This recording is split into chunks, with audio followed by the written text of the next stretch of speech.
GM, Miguel, everyone who is watching with us tonight, welcome back to Rebel Ants Radio. If this is your first time joining, this is our Build in Public NFT project for the Rebel Ants NFT project. So we invite you to head over to rebelants.io and support us by minting a Rebel Ant, which is off of the Bueno platform. So you can trust it. It's legit. It's good stuff.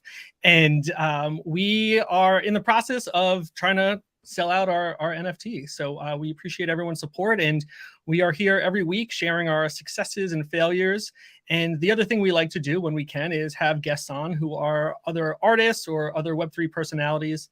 And we love to just showcase and hear their story and kind of share their story with our community. But here we are tonight, just Miguel and I. It's been a while. Miguel, how are you doing? I'm good, man. Feeling a little tired today for some reason. I've been lazy today, just watching movies. I watched Creed today. It's actually pretty good. Which Creed? The new one. The new one, Creed 3. Yeah. No spoilers. I enjoyed it. It was pretty good. Yeah, it was good. I saw it in theaters. It was really good. And I think I actually thought I was gonna hate it. Do you think this is the last Creed? Is there another one coming, you think? Well, the end looks like they set up for another one. I don't know. We'll see what happens. Yeah. But it just felt weird. It felt weird watching it without Rocky. Without Sly? Yeah. Yeah, it's weird. I feel that. We've got 5 people joining us tonight, so thank you for dialing in, if that's what happens these days. Feel free to drop a comment. Let us know where you're joining from. And before we get too far into it, I just want to remind everyone that at some point, we are going to interrupt the show with a secret code for you to win a free Rebel Ant airdrop to you, courtesy of Miguel's ETH balance. And you just have to be one of the first 3 people to enter the code on the website that we give you. The website will be rebelants.io/proof. And after we drop the code, the first 3 people to enter that code will win a free Rebel Ant. But as always, we like to start with a little icebreaker. Hear from the crowd, hear from Miguel, get to know the hosts a little bit. Miguel, who is your favorite supervillain? Oof. There's so many, but you know what? My favorite one is the Joker. Has to be the Joker. 100%. That's a good choice. Is there a version of the Joker that's your favorite? Is it like the Heath Ledger, or is it like the Batman Beyond? The Heath Ledger. The Heath Ledger. Yeah, it's good. He's so good in that. My oldest son just started watching the movie with him in it, and it's like so captivating when you see him on screen. Like every scene with him is just gold. It's definitely one of the best movies of our time, for sure. Yeah, it's pretty good. I mean, I don't think that'll ever be matched. So I don't know. I agree.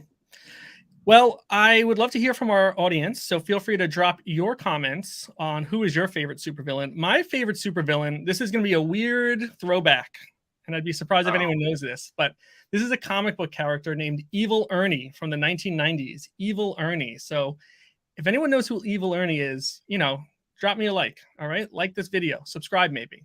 I'd love to know what your experience is with Evil Ernie. Wait, I want to know who the heck is Evil Ernie now. There was this comic book company back in the 90s. It was called, I think it was originally called Eternity, and then it was called Chaos. And my mom worked there, so she got these free comic books. And that was like my first comic book experience, really. I wasn't really into comic books, but I remember getting these Evil Ernie comics. And that was kind of my thing. We had some posters. It was cool. It was very old school. If you go look it up, you'll be like, yeah, that's like classic 1990s art and storyline. Yeah, Evil Ernie, and I think he had a crush on another character named Lady Death, who not appropriate for kids, so don't tell your kids. But again, we'd love to hear from our viewers. Let us know who's your favorite supervillain. And yeah, you look it up? No, not yet. I'm gonna do it. I'm gonna pull it up. I'll give you a little share here. Let me share my screen. A lot of clicking tonight, all right? This is Evil Ernie here. You ever see this guy? Oh, okay. Yeah, this is so old school. It's like 1991, I think it came out, and was probably done by before the end of the 90s, 97 to 99 maybe. Yeah, so that's it. I'm not a comic book nerd. That's just my whole exposure to comic books.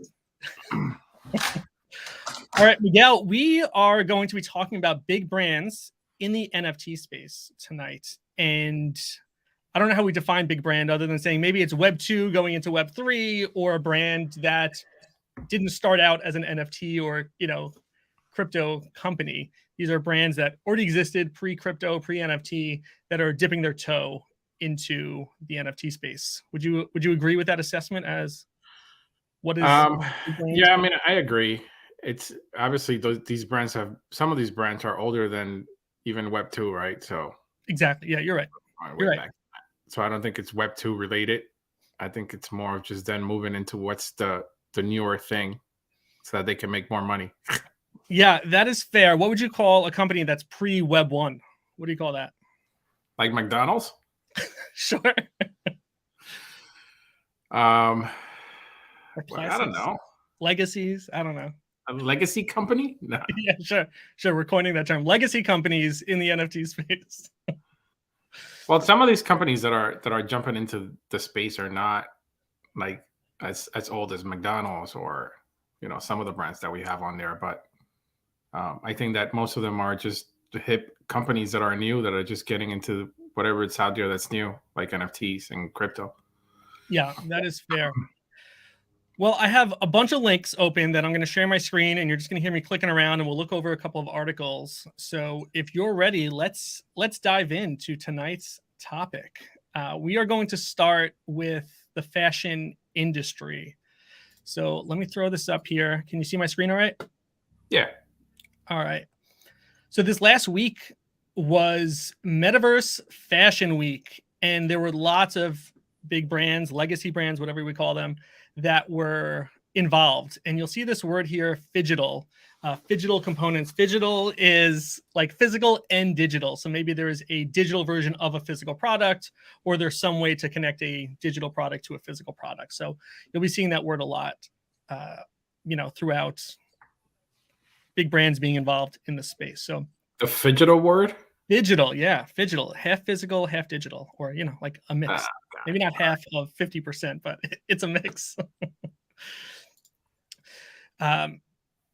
Sorry. So this last week was Metaverse Fashion Week, and you had brands participating. Everything from Adidas to Nike to Gucci to Tommy Hilfiger.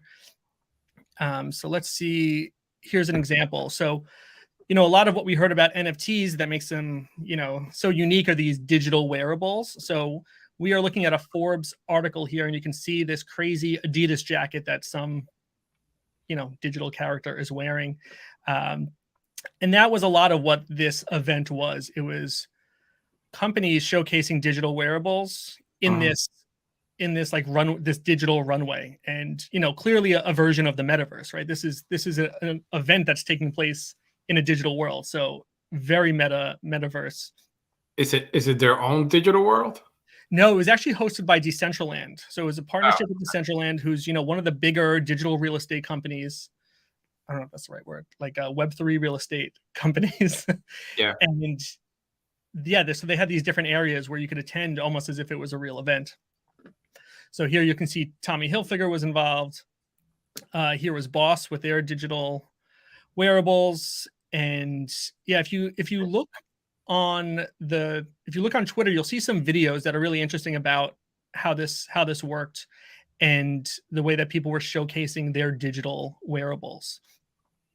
But I think it speaks to this idea of what is the value of an NFT in the fashion space. And it's, you get to show off this thing you have, regardless of how you bought it, right? Maybe you bought it in the store and then you get a digital version of it, or you minted it from one of these companies. But there were a lot of companies involved in the Metaverse Fashion Week, and it was encouraging to see. It means that people are trying to be relevant and they're trying to stay involved with it. So let's head over to Gucci. So Gucci made an announcement during that event that they'll be collaborating with Yuga Labs.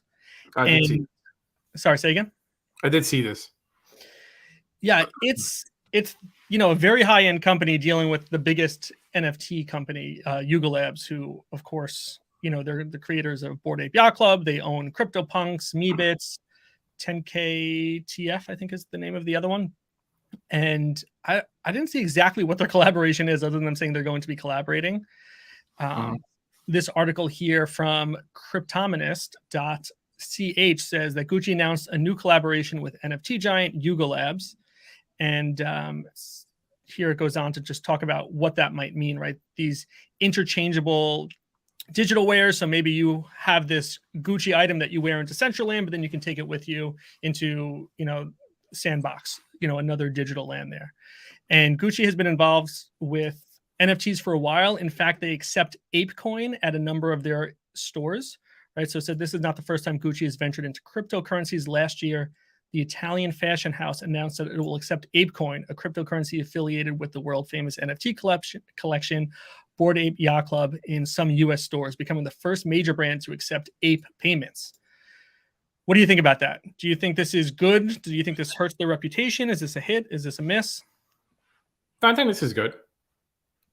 Yeah. I think this is a good thing for the space. I mean, ApeCoin, I'm not sure about. I think they're just trying to push that, but overall, I think it's a good thing for the space. I mean, what did you think about ApeCoin from the beginning when they first announced it? Do you remember or no? Yeah, I think it makes sense, of course, for them because they're already building this ecosystem, right? Yuga Labs is building this ecosystem of other projects, other functionality within the space, and it makes sense to have a coin that's associated with them because they have things that you can purchase, and they've built in this staking system with the Bored Apes. So it makes sense that there's a reward for the staking, right? Just like any other project. Right. And leveraging all of their projects to say, hey, ApeCoin is going to be our currency. And now you can see here, they're starting to do other things with ApeCoin. It's going to be, it already is its own currency in the terms of cryptocurrency, but now you can actually pay for things in real life with it. So I think this is a really good bridge. I don't know that the Gucci target market or target audience is the same as the NFT audience. I think there's an assumption that if you hold a Bored Ape Yacht Club, you have wealth, and maybe that's true, maybe not. I think there's a lot of people that ended up with a Bored Ape Yacht Club who had a Bored Ape Yacht Club NFT that had no money really before that, right? Some people just got lucky. Maybe not. Maybe not. I think there's a big mix there, right? You have celebrities who paid $1 million to get a Bored Ape, and then you have degens who paid, I don't even know how much it was at Mint, but not much to get an ape, right? And now they have some wealth with that, but it doesn't mean that those are the same people that are going to Gucci and purchasing a $2,000 belt. Yeah, there's a market out there, right? They're not trying to appeal to all 10,000 holders. Yeah, that's true. I mean, I don't know. We'll see what happens with it. I think it's a good thing for the brand. I think it's a good thing for them, and I think it's a good thing for the space. So moving the space along, I think it's doing what it needs to do. I agree. I'm going to close out this tab and we'll move on. Oh, yeah. Overall, I like Yuga Labs. I mean, I think in one of our episodes, we talked about their story and how they started. So it was just two guys, again, like doing their thing. And, this is where they are now. So I think it's good. It's good for them.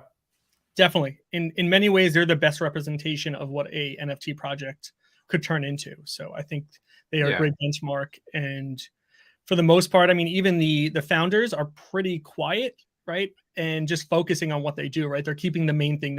And I think that's what makes them successful. Yeah, that's true. I agree with that. Looking at another luxury brand, we have Dolce & Gabbana. This is an older article, right? So some of these stories that we'll look at are just things that have happened in sort of their entry of a big brand into the NFT space. But Dolce & Gabbana had their first NFT collection sell for $5.7 million. Now, this is back in 2021. But I just want to share that there was a lot of demand for this project, right? This was built on the Polygon network on a platform, a marketplace called UNXD, which we'll look at in a second. But just to show the success of this project, they had this digital crown that's called the Doge crown. That sold for, the Doge crown, the NFT fetched the largest amount, 423.5 ETH, roughly $1.3 million at the current price at that time back in September. So we're looking at an article from CoinDesk called Dolce & Gabbana's first NFT collection sells for 5.7 million. So somebody paid $1 million for this digital crown. And they had a bunch of other items that sold for a very, high value as well. I don't know that they've done much else since then. What are your thoughts? Is there value in a crown like this? Is there value in holding an item like this? I guess that appeals to certain people, right? I don't think that that's something for the majority of the community. I think it's just for certain. I mean, do you want a crown? I don't want that. I have no need for that. And And then they called it the Doge crown. Like, why would they do that? Yeah, I that don't know. I guess it must have been the hype at the time when Doge was going crazy or something. yeah, yeah. It's interesting to think that somebody would pay $1.3 million for this, right? For this crown that I think we're still early in this digital wearable thing, right? It hasn't really proved itself out to a very useful extent. So this is a really big commitment for somebody. Let's look over a little bit more at that marketplace called UNXT. So UNXT is a marketplace for luxury brands. And I think this is interesting to sort of have better control over how their items are marketed, right? If you just said, hey, go check us out on OpenSea after the mint, they kind of lose control over the story and the branding of it. So I think it's interesting that these brands have gotten together and said, hey, let's team up and make sure that our product looks the way we want it to. So here we have Valentino. We have another Dolce & Gabbana project that's coming fairly soon. And yeah, if you just head over to unxt.com, you'll see just some of the other drops that are coming up from big brands. So I think it's interesting that they're controlling the narrative, and I think it's good to have competition in a sense. And I believe these items end up available on OpenSea as well once they're minted or once they're in a wallet. But I like the idea of them controlling the narrative with the way this looks, right? Almost as if it's an online shop. Yeah, it looks pretty cool. Yeah. Okay, let's move over to Nike. Did you know that Nike has something called Swoosh? Swoosh is the name of their digital marketplace. So I think that Nike would probably be one of the, if not the biggest brand that's really pushing the envelope when it comes to NFTs. I mean, they've done a lot already. Yeah, I agree with that. They have continued to be forward thinking in this space, and even this marketplace, and we'll see some other companies that have their own marketplace. But I think even when you look at shoes, right, and they're not only doing shoes, but shoes are interesting because if you head over to this website of swoosh.nike, you'll see these digital shoes, but they have all this texture and this movement and these graphics that make it, really capitalizes on this idea of a digital wearable other than just a jacket that you can wear, right? So I think this is really cool. And if you scroll down on the website, it's a very nice website, very modern. I like it. Good colors. You'll see how it works. What's interesting here is I don't think it uses the word NFT anywhere on here, if I remember correctly. So .swoosh is a new community experience designed to give you the opportunity to co-create the future of Nike. Create, collect, trade, and flex. So build your collection, display it, trade it, or flex Nike virtual creations as wearables in games or other immersive experiences, right? Interesting, so, yeah, so they call it virtual creations. And a lot of these companies that have their own website for their NFTs, they're not calling them NFTs, which I think is interesting, right? And I think that's good in some ways because it's just getting people to say, oh, this is a thing that Nike is doing.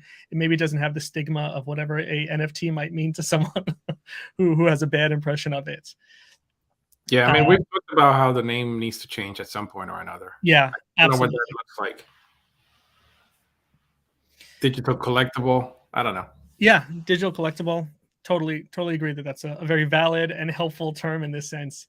Here, there's a section here that says pull up to Nike events, check out virtual events, or show up in person and meet Nike athletes, designers, and Nike fans who shape cultures. And I think this is a cool use of the metaverse, right? Maybe you get access to an event where there's a famous athlete who's in the metaverse virtually, but you're getting to interact with them.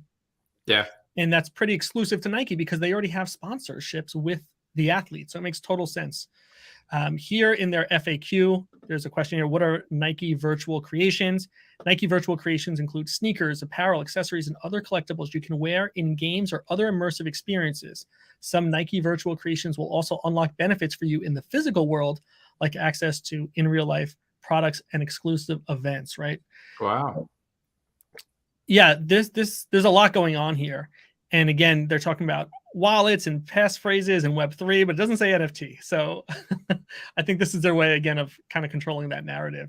But it's really interesting. I'd love to hear from anyone if they have any experience with the with a Nike wearable there.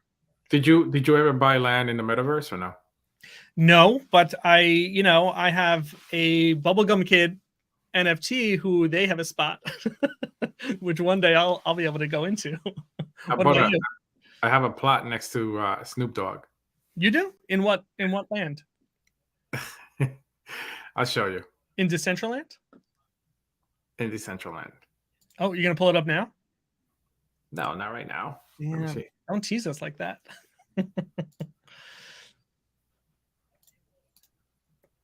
All right, so let's see what else we have here.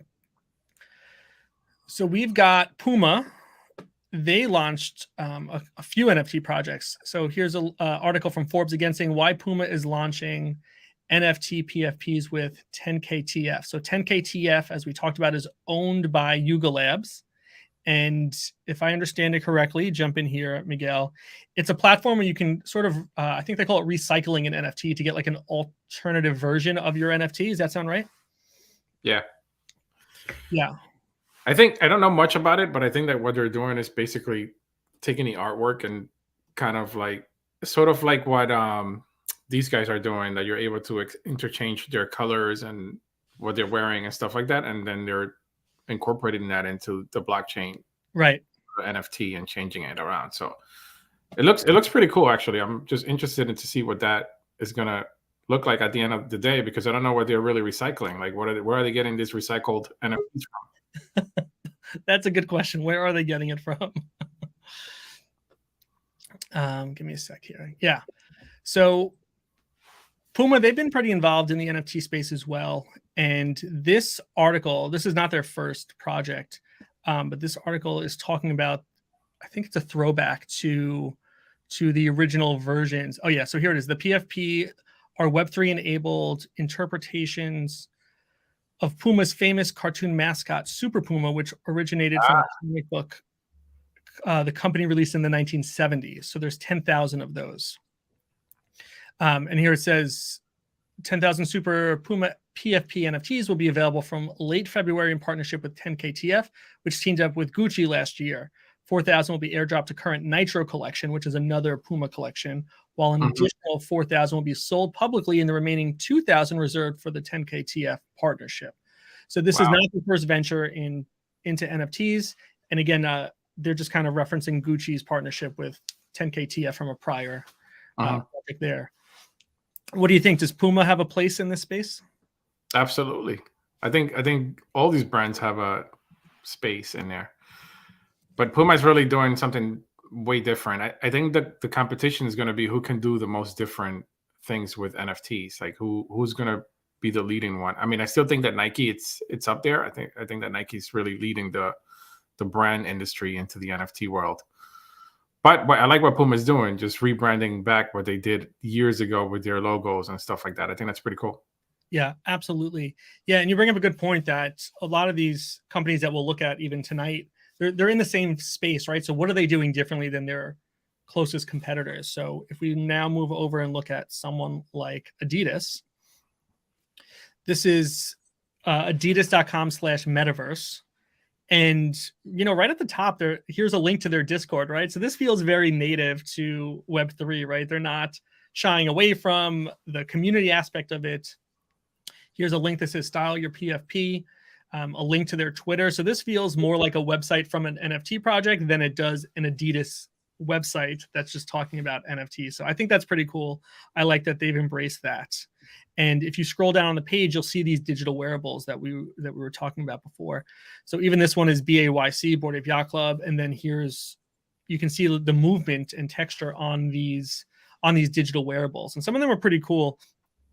Again, it's what do you get with this? What happens with this is the thing that will differentiate it. And when you look at timeline, sort of like a roadmap, it says right here, phase 1 into the metaverse.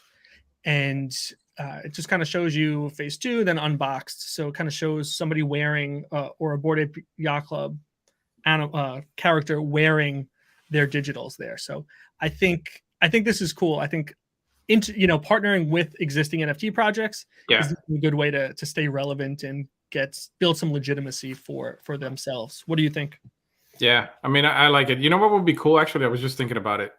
What if they are able to do the creation of whatever it is that they're doing, clothing or whatever it is, whatever brand it is, right, with the actual person that's creating it from that company through the metaverse as an NFT first. And then, then you get it in real life. That'll be something cool, right? That would be very cool. And that's something I was thinking about with some of these other projects we'll look at. But yeah, I think that's one of the best ways to make this valuable for everyone is to say, hey, I'm going to invest in this digital item, but let me get something corresponding in real life to show it off almost, right? Yeah. I mean, I'm pretty sure there's artists in all these companies, right, that are putting this together. So how cool would it be for you to interact with those people inside like the metaverse and actually create what you want from that particular brand, a unique like watch or a unique jacket or something like that, you know, a shoe or whatever the case might be, and you're able to try it on in the metaverse and see what it looks like. I mean, yeah, I think the possibilities are endless, right? Yeah, you're right. I think if you think about Nike, right, you can design your own shoe on Nike.com and then get it, but that's the physical version of it. But you're right, that'd be cool to see it in the digital world first, and then be able to order it afterwards.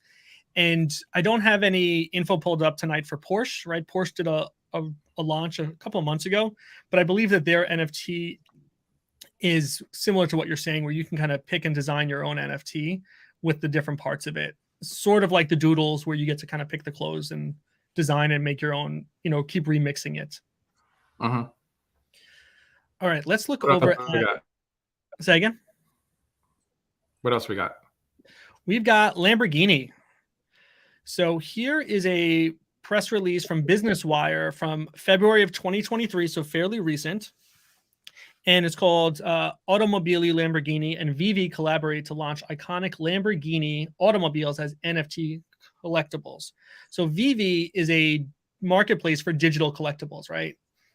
Not I don't know if it's just NFTs, but they've got everything on there. They've got all sorts of different companies on there, from Disney to I don't know, whatever else. I think we'll look at Sesame Street later, but they've got it's one of the biggest platforms for trading these things. And I've got here the link to OpenSea for Lamborghini, and it's not great. This was from March, and 4 ETH sold. 0.1 is the floor. Yeah. And the video is actually kind of cool. If you click play on any of these, you'll see a video. Lower that volume. But there's a video of a car like in a garage. The video is pretty cool. I think it's a 30-second clip or something like that. So what is the actual NFT? Is it just a video? Yeah. Yeah, it's this car. And I don't know how different the cars are. Jeez Louise. I mean, did you get anything else with it? I don't think so. Well, it's kind of useless. So, and I think as I was playing around with it, yeah, you click this link on there, and the website doesn't exist. So on their own OpenSea, great job, Lambo. Great job. On their own OpenSea for their product, nothing happens there. So I don't know how committed they are to this project. Well, this is where I think that they're just trying to figure things out. I don't think that that's like a full project. I just think it's them trying to figure out what this is. Yeah, I agree. Probably not the best intro to it. And this is fairly recent, right? So if this didn't hit, this is not very useful, I think. So I'm gonna say this is a miss for Lambo. Yeah, I never even heard of them doing anything. So they didn't even market it or anything like that. So I just think it's them getting their feet wet. I agree with that. Here we go with F1. Yeah, that's right. F1. So let's look at McLaren, collectibles.mclaren.com. And the more I looked at what they were doing, the more I was swayed to think, okay, maybe they're onto something. Because here you'll see the first thing on their website says, claim your F1 2323 digital collectible below to continue gathering the full set. So they're releasing an NFT for every race that they do, which I think is kind of cool. And they're on the Tezos platform there. But they have some other projects that don't seem great, but they're not giving up. They're continuing to go with it. And again, right at the top of their page, it says join Discord. So they're working on it, right? They're working on that community. They need to move away from Tezos. Yeah, here's join our Discord community. And then the next drop is literally the next race. So I think it's cool that they're staying with it and they're not just giving up on that. They have other collectibles as well, other collections, but this, I have a little hope for them. I think they'll be okay. Maybe it's not there yet, but I think they'll get there. I'm curious to know, can you scroll down obviously our people on podcasts are not going to be able to see this. So scroll down and see where it says why they're using Tesos. I think I saw something there on the bottom. Keep going down. All the way.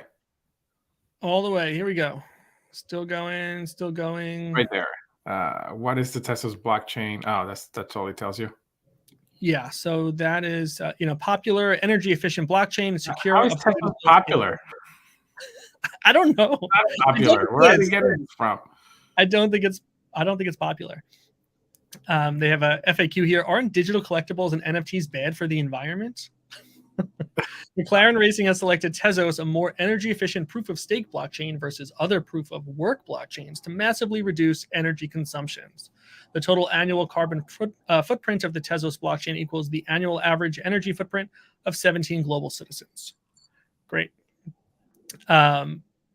Yeah, so they're staying with it. They're trying to keep going. They're not just dropping a project and walking away. So I think there's some hope there for them. We'll see. Yeah. Let's move on to some food and beverage, starting with the beverage. Wait, Mercedes is not doing anything with NFTs? They might be, but I didn't pick them to look into. Oh. Thanks. Well, we can't be here all night. We're already 31 minutes into it, and I got a lot of tabs left. All right, let's keep moving. You know what? While we're here, let's drop the code for tonight before we break into the beverage. Drop it. What's the code for tonight? Secret code WAGME. We're all going to make it. So head over to rebelants.io/proof, drop the code, and if you are one of the first 3 people, you will win a free Rebel Ant airdrop to you. I'm very excited. Look at my face. It looks slimmer on video. Yeah, you look good. I'd hit that. Are you hitting on me? I'd hit that, yeah. All right. Let's get back to it. We've got Budweiser. Budweiser, they've been in the NFT space for a while, actually. I think in 2021 they started. And if you go to their website, budweiser.com/Budverse, as they call it, you'll see this very nice roadmap 2022. Wait, now, they named it Budverse. Budverse. I listened to an interview with someone from their team, and it was encouraging and it was interesting, but we're past Q1 of 2023, and this still just says Budverse Roadmap 2022.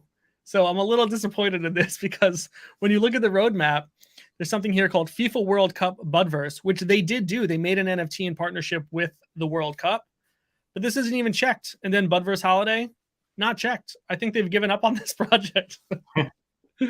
So I was in before. I would say it was a hit, and now I'm saying it's a miss because they've given up. I wonder what happened. I think again, a lot of it is just a misconception that they have, that they think they're going to be able to get in and like build this huge community. It's not easy just because they're a big brand. I agree. I think they have an interesting opportunity. Maybe any beverage company does, but they release seasonal beers, right? They release limited edition beers. So I think when you can tie that to an NFT and then say, hey, get this case, scan this barcode and whatever, get an NFT of that limited edition beer. And now you have that as a collectible. And I think that's a cool way to kind of showcase your drinking problem/pattern. But I think there's an easy way to tie in what they do with the NFT space. And I think they're giving up on it. I think part of the problem is that a lot of these big companies have been around for such a long time that their community is not into digital collectibles. You know what I mean? So in order for them to be successful, they have to partner with someone who's already out there that's like that made it, like Yuga Labs or any of these other NFTs companies that have a big community already to be able to get the distribution out of whatever it is that they're doing. But some of these companies are so greedy, they don't want to do that because they don't want to share the wealth. So, but this is why they fell. You're right. And there's an aspect of that, I think, where if you don't see the immediate returns, somebody higher up who maybe doesn't get it is going to chop the funding of a department that's handling these things, Yeah. So from their website, you can click a link that says, buy an OpenSea. This one, for example, was the Heritage cans. And, 1,690 ETH is nothing to be shy about. That's a great number, but they just don't have much activity anymore. I think it's cool that they have creator earnings of 0% because you'll see some other projects that a lot of the big brands are doing 10%, which I think might have been the max at the time, Mhm. because they just want to make money, right? And of course I get that. That's why everyone's here, is to make the money. But for a company to not have any earnings on it, I think it is cool that they're like, hey, we just want to be part of this. We're not trying to make money off of you. That's my take on it. I guess. Okay, let's look at Coca-Cola. So I'm looking at nftcalendar.io/creator/Coca-Cola. I'm here because this is a place that's showing 3 different drops that Coca-Cola had. So the first one was in December of 2021, the first ever Coca-Cola NFTs auctioned as a single lot. The Coca-Cola NFTs are intended for the metaverse, with each NFT inspired by shared moments of friendship. The OpenSea auction, so it already happened. So then they had, in July of 2022, the Coca-Cola Friendship NFTs. While Coca-Cola's Web3 foray is ongoing, the brand has announced its new NFT drop timed to the International Friendship Day. And then they had something in 2022 also tied to the World Cup. I don't love any of these. None of them seem to have anything to do with Coca-Cola other than just being a partner, like a name on the NFT, more related to the actual event of the World Cup. I don't think this is actually useful for them at all. And when you click the marketplace URL from here, it's taking you to a place that is not safe or secure. So I don't recommend clicking those things. I don't know. I looked into each of these projects and they don't seem really in line with a Coca-Cola benefit to me. So I don't know if you've had a chance to see any of them. It looks like they're partnering with crypto.com too. So I don't know. That's just weird. Yeah. I mean, crypto.com is everywhere. If you really look at things, even in F1, everywhere they go, it's just crypto.com. It's pretty much everywhere. I'm curious to see where are they getting all this money for sponsorship? Why isn't that being looked at? You know what I mean? It's just weird. Coca-Cola? No, crypto.com. Oh, crypto.com. Yeah. Well, I remember seeing a bunch of FTX advertisements also on This F1. is why I'm saying it. Yeah. Yeah. I think we look over here at Coca-Cola, right? So we're on OpenSea looking at the Coca-Cola Friendship. Is that a whole collection? This is a collection, yeah. 26 ETH.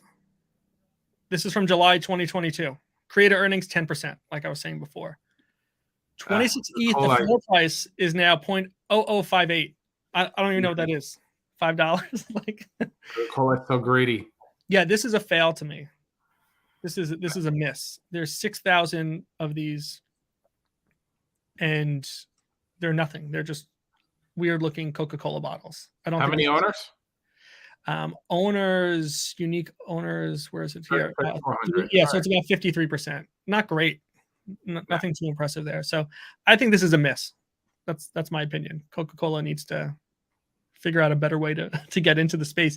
I was thinking about, they used to do the competitions where you look under the cap and there's a code there.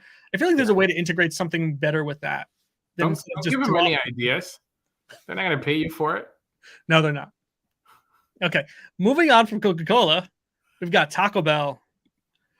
All right. Taco Bell has NFT digital. They have very few NFTs, which we'll look at in a second. Wait, why am I thinking about buying this right now? Don't buy it. That's my financial advice to you, Miguel. Don't buy it. So this is from 2021. Taco Bell draws on the NFT craze for digital art sale. This is from musebycl.io. I don't know what that is. And this was really interesting. So Taco Bell offered NFTs and fans ate them up. The chain recently commissioned a series of GIFs or GIFs. Drop a comment below. Is it GIF or GIF? I don't know.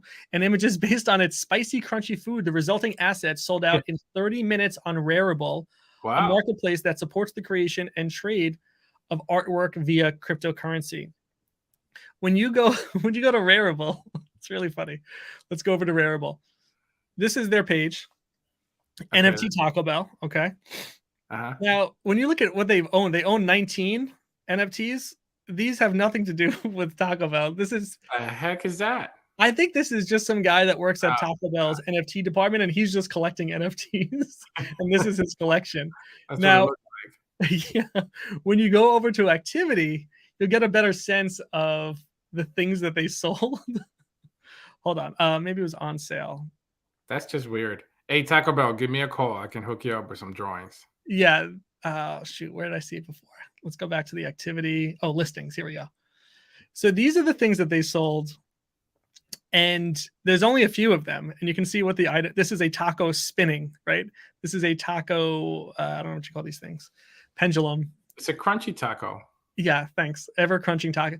These are nothing. I think I read that they sold for $1. That was the price for them. But to me, this is a miss because this is so useless. There's nothing. Well, sorry. Well, let me go back a second. The profits from this go to a. Scroll down to the article. The profits of this go to a charity. So the Fast Feeder produced 5 editions of the 5 original works, 25 gifts and images in all, each priced at $1, just like in real life tacos. Clearly, they weren't meant to generate revenue, but leverage trends and generate buzz with a hip, young audience. Even so, proceeds support the Taco Bell Foundation's youth scholarship, and buyers received a $500 e-gift card to order from the Yum Restaurants owned chain, right? So that's the owner of Taco Bell. But to me, this is the problem where it says clearly they weren't meant to generate revenue, but rather leverage trends and generate buzz. Like, I don't like that. I think it's just trying to get in just to get in. And sure, you can tie it to something great. This Taco Bell testing the waters. That's what they're doing. They're just testing the water. But yeah. That is so awful. Like a company like, first of all, a company like Taco Bell and like Coca-Cola that has the means to actually do something great, like Nike, they're just not doing it. I agree. Again, Taco Bell, me. Do better. Do better. Do better. Point it now. Yeah. Plus, if you wanted to raise money for this foundation, you could have sold a lot more of these, or maybe charge more than $1, right? And say this is going to the foundation, right? Advertise that instead of just, we want to be hip and trendy. So I'm gonna say Taco Bell, this is a miss. That's a foul. Yeah. Okay. We've got McDonald's. Let's see. Unveils the first ever NFT to celebrate 40th anniversary of the McRib. Why would they use the McRib for? I don't know. This was from 2021, and I believe this is their only dealings with NFTs. I don't think they've done anything else. This article from McDonald's.com. So this is an announcement from their site. McRib season is almost here, and no one is more excited than the McRib superfans that eagerly anticipate its return to McDonald's menu each year. Okay, so we're going from people who anticipate the McRib, which I know that they do because I used to work at McDonald's. I know it's a big deal. And somehow we're linking that to NFTs. For the first time in the US, McDonald's is creating a limited number of NFTs in celebration of the McRib's 40th anniversary. For those new to the world of NFTs, like us, they are non-fungible tokens, unique pieces of visual art that can't be duplicated. Our McRib NFT are digital versions of the fan favorite sandwich. This is so dumb. That is the most. This is the NFT. Yeah, this is the NFT. It's a card like this. And does it get you anything? Like, can you go into McDonald's and get a free McRib? No. They sold 10 of them. In fact, they gave 10 away. Horrible. They gave 10 away. So here it is. Here's how it works. To enter for a chance to win, make sure you're following at McDonald's on Twitter and retweet the sweepstakes invitation. By November 12th, we'll select 10 fans who will receive the exclusive McRib NFT to add to their personal collection. Like 10? Wow. You're one of the biggest companies in the world and dealing in a space that has no limit. And you're going to give out 10 NFTs for the McRib? McDonald's, you failed. This is a miss.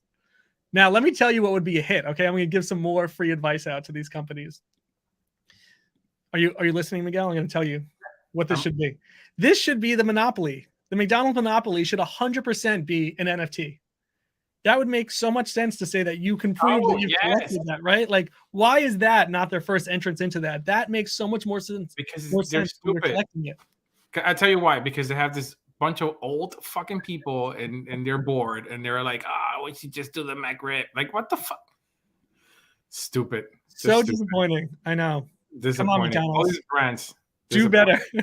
Taco Bell really touched my heart. Very disappointed on Taco Bell.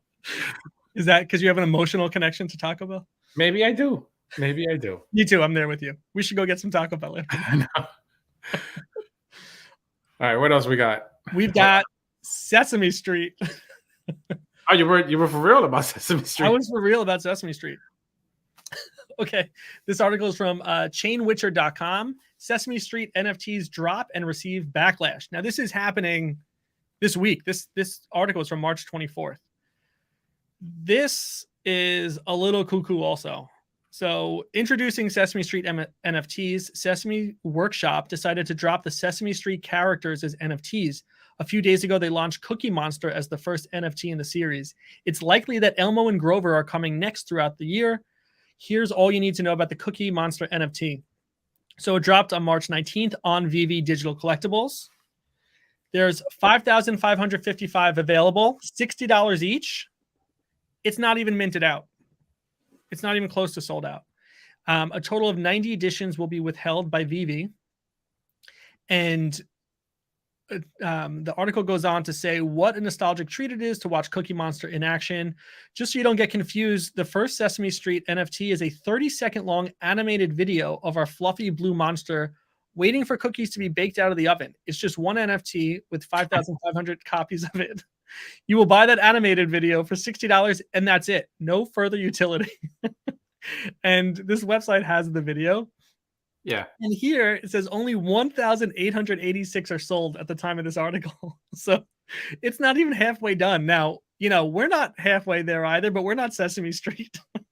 No. This is terrible. Terrible. Like, who's coming up with these ideas? That's what I want to know. Yeah. There's no way that there's a desire for Sesame Street NFTs. Well, there might be. It's just they haven't figured it out yet. I think that there's an audience Yeah, you're for right. it. You're right. But I think that they just haven't figured out how to do that. I mean, just thinking about ideas for Sesame Street, I get like 10 of them on the top of my head right now. But Yeah, do you want to share any? Better than that. You want to give it away? No. They need to pay me so I could give them the ideas that I have. The article goes on to say there's a 6% licensor fee set to Sesame Workshop sales in the secondary market, in addition to the existing VV 2.5. However, there isn't even any trace of Sesame Street's Cookie Monster NFT listing on OpenSea, Blur, or Magic Eden because there's still so many left. So I'm going to say this version of a Sesame Street NFT is a fail. Yeah, definitely a fail. 100%. Okay, last up that I have here with a link is Legos. Okay, what are they doing? This is fairly recent too. So March 13th of 2023. This is an article from Yahoo Finance called Lego Enters Metaverse with Epic Games Partnership. Lego has teamed up with Fortnite creator Epic Games to enter the metaverse market. Danish toy company has set out plans to develop a virtual world with help of Epic Games so that its products can be accessed in digital form within the metaverse. That's really it. There's not much more happening here, but I think this can be really cool because I think you can have NFTs of Lego sets, and Legos are not just for kids. If you go to Reddit and you look at Legos, it's a very active community of adults who are very passionate about Legos. Wait, yeah. Are you convincing me that you are using Legos at home? I use my kids as an excuse to play with Legos. Okay, so that's what I thought. When they get Lego sets, I have to help them put it together. But you have to. I have to, okay? Got it. I must. We have a Ferrari one that's yet to be started, so that's big. I'm glad you're very excited about this one. But I think it'd be really cool to have either if you could create your own creations and then get the physical version of it, I think that would be cool. And I think there's a version where you buy a Lego NFT and you can create something and then redeem it for a physical product. And the other way around, I think you can have very limited edition NFTs of Lego sets and then redeem it for the physical version of it. Yeah. I mean, again, Lego is doing the right thing. They're partnering with somebody else. Exactly. To get their stuff out. The rest of the companies that failed haven't partnered with anybody. Exactly. And you may not know this, but when you buy Legos, there is a app you can use to play with to like view the Lego. Yeah, Kevin. In the app, and the instructions are in there, which is pretty cool. Say again. I'm glad you know this. I do know this, but they've got a foot in the door already of saying, can we make all of our products digital? Right? Maybe they're not in the metaverse yet, but they're very close. They're like already there. So I think this is a very natural progression for them, and I think this will go over well. So I think this is a hit. Yeah, I think it's a hit too. Well, I don't have any more articles to share, but one of the other companies I think worth mentioning is Disney. So Disney was recently in the news because they laid off basically their whole metaverse department of 50 people. Division, yeah. Now, I don't know that metaverse is exclusively NFT related. I think there's a lot of overlap, and I don't know how the inner workings of Disney work. But if you're talking about metaverse and creating a digital space, it doesn't necessarily have to do with having non-fungible tokens, right? So I think they might still be continuing that regard. There are a lot of Disney products on Vivi already. There's comic books on there. The whole Marvel universe is digitized within Vivi. So they're already doing it. And I think there's a lot of emotional connection to Disney characters across all of their spectrums, all their holdings. So I think there's a lot of possibility there. There's nothing really useful right now, but I think people who just like collecting digital things will kind of go towards their favorite characters, whether it's Star Wars or princesses, whatever it is. And I have a feeling that eventually they'll do something useful with those NFTs, because how could they not, right? They're Disney and their whole IP is all digital things. Yeah. I mean, I wonder why they did what they did with the metaverse division, but I think it would be a cool idea for them to still do something metaverse related, right? Yes. I don't know if maybe they still have something in the works or not, but I mean, it would be cool to experience Disney as a whole inside your home. You know what I mean? Like, how cool would that be? Imagine going to Disney World in the metaverse, right? Maybe you can't make the trip, but you can buy an NFT to get you access into the park. If they just made digital Disney World, another free idea. You're welcome. So again, I think they just need to hire, us, and then we'll give them some ideas. Not all of them, but we'll give them some. I just have a feeling it's a little short-sighted. Now, again, I don't deal with their money, but there's no way they don't have a presence in the metaverse at some point in the future. So to just say, hey, we're laying off everyone, stopping those projects now, it's like, come on, like do something good, and then it'll be worth it, right? Well, you know what? Bob Iger he just took over Disney again. So we'll see what happens. That's true. He's a visionary. I actually like him. Yeah. Well, those were all of the projects that I had pulled out. I'd be interested to hear from our watchers and viewers and listeners. If there's any other brands that are interesting to you, feel free to drop a comment below. And while you're typing, slide that mouse over to the like button and then hit subscribe while you're over there. Anything I missed, Miguel, that you thought were interesting? No, I think we hit the major brands for 2023 and 2022, right? Yeah. They're especially the oldest brands. I just need them to do something better. Exactly. Do better, guys. Do better. The fashion industry and the luxury industry is probably the most relevant one right now. The other ones can get there. I'm telling you, that Monopoly idea for McDonald's, that's where it's at. You got to do the Monopoly game. Give him the free idea live. So you're welcome. You're welcome, McDonald's. If you make something like that happen, we have the recording for it. We know who gave you the idea. That's true. This is timestamped. Timestamp. All right. We get a percentage. Anyway, to finish off, because I think we're at 54 minutes now, talking about our project. I think we still have certain things that we need to talk about as far as our moving forward for our project. I know we talked about the token. We talked about trying to intertwine the Jermies and everybody else, and using AI as storytelling for our battles. Obviously, that's still in the works, and I know that we've been a little behind on certain things, but we have a lot going on behind the scenes. We just want you guys to know that we are working really hard on our stuff, and there's going to be some good stuff coming out soon. I think that we're going to do the open edition for the Jermies soon. Right. We're not going to release them all at once. I think we're going to do maybe 5 or 10 at a time, and look out for those. Those should be coming soon. Yeah, you've got about 30 something already done, right? 32. Yeah, 32 unique Jermies, all hand drawn, right? There's no shared traits or anything, so they're all one of ones. AI related, nothing. That's right. No AI, yeah. All Miguel drawn. And yeah, they're cool, and I'm looking forward to getting them out there and then building in the functionality behind it so that they're actually useful for those who get them.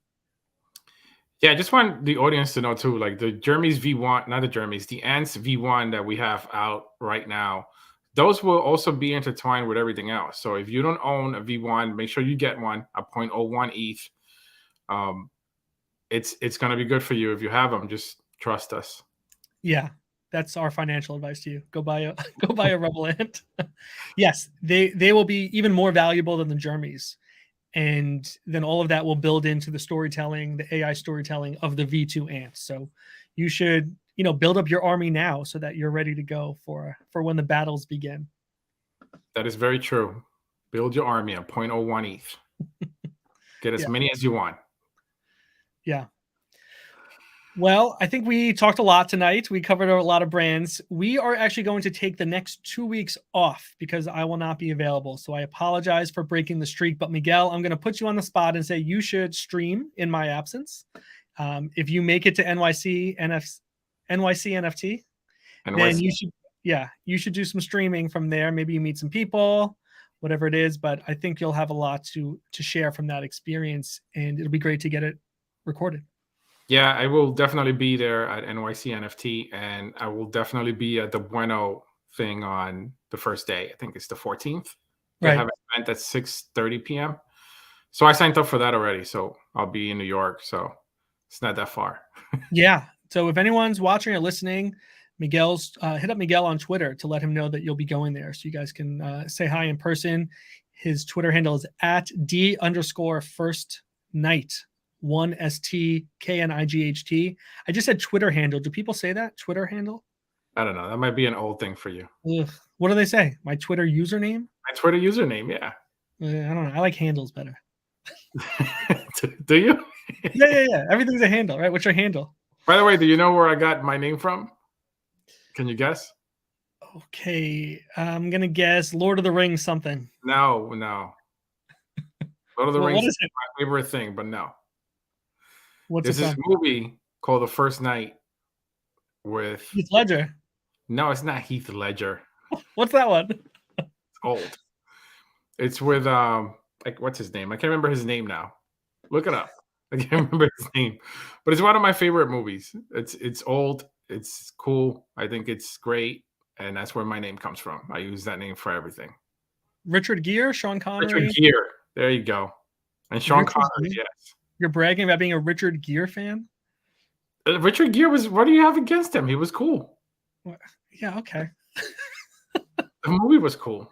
Okay, here's a list of his movies. Which one of these? Primal Fear was really good. I've never seen it. Unfaithful, I've seen. You should watch it. What are you a big fan of? Runaway Bride? Is that your go-to? Chicago? Is that your thing? Chicago was good. See, The First Night. There it is. First Night. Yeah, okay. Great movie. If you haven't watched it, watch it. All right, maybe I'll get to it. Amazing. 6 out of 10 on IMDb. It sounds like a real winner. don't hate. 43 on Rotten Tomatoes. Oh my God. Take it off. I'm done with you. I have some questions for you, followers. It's a great movie, people. Okay, I trust you. Well, Miguel, it was great talking to you again. We'll do it again in a few weeks. Have a great holiday weekend coming up. Have a good trip. We'll chat soon. Bye. Bye.